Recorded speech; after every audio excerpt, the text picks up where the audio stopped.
talk about in other videos, the Middle Ages refers to that roughly 1,000-year period of time in Europe from the end of the Western Roman Empire in 476 until we get to about 1,000 years later with the emergence of the Renaissance and the Age of Exploration.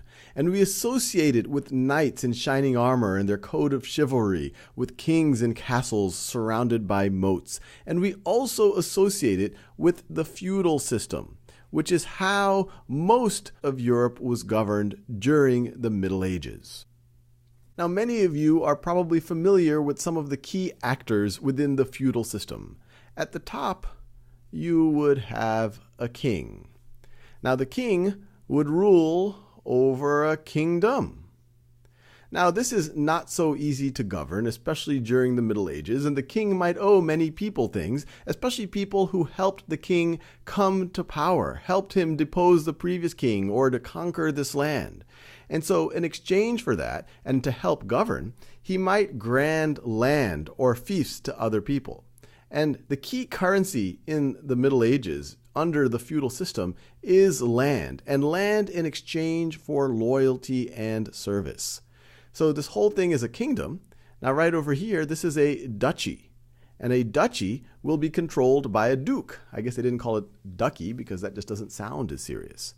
So the king might grant a duchy to a duke, and in exchange, the duke would provide loyalty, pledge their fealty. If the kingdom is threatened, the duke will fight alongside the king, would provide their own troops. If the king wants to go conquer other territories, same thing, and also provide the king with taxes, which might be in the form of coinage, depending on what time and region we are in the Middle Ages, or it might be in the form of a percentage of the agricultural production from this duchy.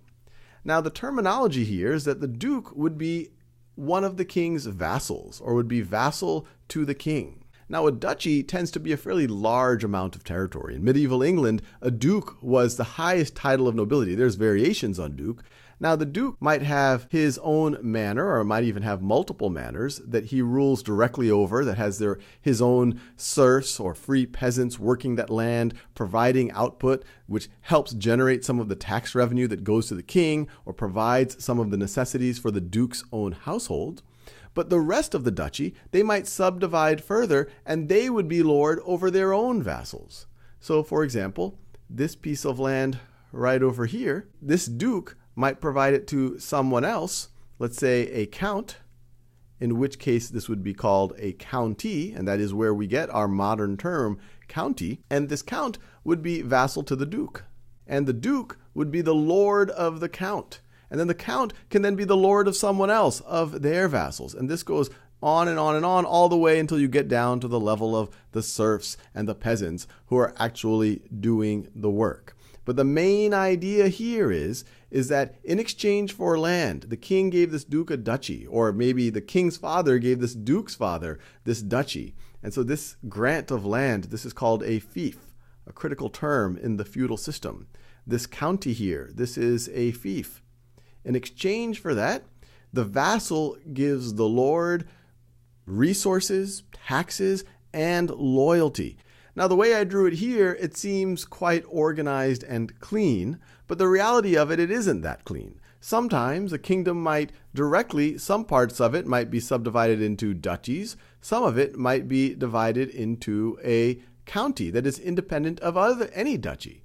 You might have another duchy right over here that is not subdivided into counties. You might have one count that is more powerful than another count, or one count that might even be more powerful than a duke someplace else. So it can actually be quite chaotic and hard to keep track of. And this isn't all of the players. I mentioned some of the titles of nobility like duke and count, and then below count you might have a baron. In England, the equivalent of count was an earl, who still presided over a county, and their wife was a countess. And when I say preside, they had almost full control over it. They would even give justice over the people who happened to be within their fiefdom. Now, I started this video showing a picture of a knight on horseback, and knights are probably one of the strongest association with medieval times. So many of you are probably thinking, where do knights fit into this. A knight refers to slightly different things depending on what region you are in or what time period within the Middle Ages, but it generally refers to a mounted soldier, someone skilled in fighting, someone who might have nice armor. But over time, it became a prestigious title that was given by a monarch or by a lord in exchange for service, oftentimes military service. You might have a knight who is granted a fief from, say, this count right over here, and say they might be lord of their own manor. They might have their own serfs who are not quite slaves, but they're bonded laborers who cannot leave and don't have a lot of rights working the field.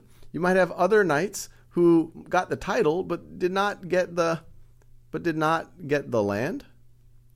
And to complicate things further, any of these characters can have multiple titles. For example, this duke might also be knighted.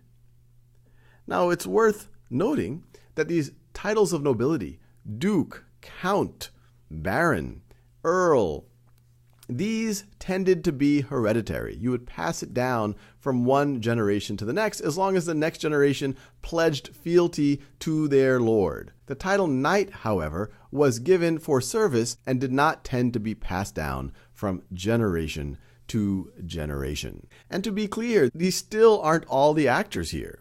You also have the church, which during medieval times was a very powerful institution. At the top of the church, you had the Bishop of Rome, also known as the Pope, and you had their bishops in significant regions. You also had monastic orders, where you might have an abbot who is the head of a monastery, where you have monks who, as part of that monastery, are praying, they might be farming, they might be copying texts. And there was also power dynamics between these. And as we're about to see, you can even have these non-religious figures pledging fealty to religious figures. So just to get a sense of what these pledges of fealty were like, you have a vassal in this homage ceremony, homage, or sometimes said homage, and it really comes from the French word homme, which refers to man. So he is pledging to be his lord's man. So this would be the lord right over here. And this is an actual pledge given by Bernard Aton, Viscount of Carcassonne, in the year 1110 in France.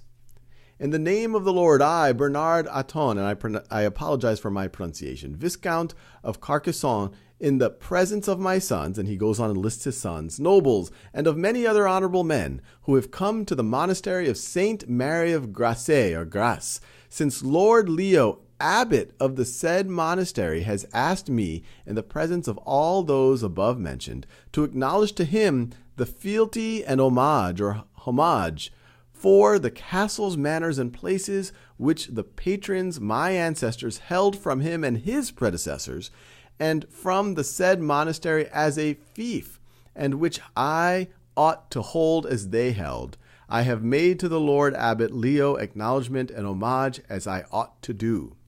So in this case, the Lord is an abbot, is a religious figure, is the head of a monastery, and the vassal is a viscount. You can kind of view them as vice-count. And notice, he's pledging fealty to the abbot.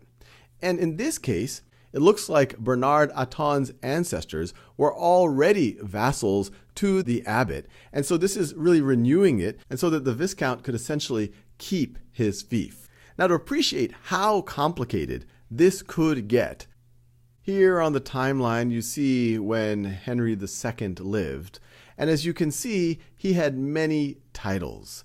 He was eventually King of England. You can see southern England up here. He was Duke of Normandy, Duke of Aquitaine, which was interesting. He got that as a dowry when he marries Eleanor, whose previous husband was King Louis VII of France. He is Count of Maine, Anjou, Touraine. And this is really interesting. He's a king of one kingdom, the Kingdom of England, but he is also a duke and a count within another kingdom, the Kingdom of France. But this gives you a sense of to some degree, how chaotic the Middle Ages were. It wasn't well organized like under the Roman Empire or under ancient Persia or even most nation states today. It was many different kingdoms organized into many different duchies and counties. There wasn't a very clear rhyme and reason, and positions and power constantly shifted depending on loyalty, wars, marriages, and inheritance.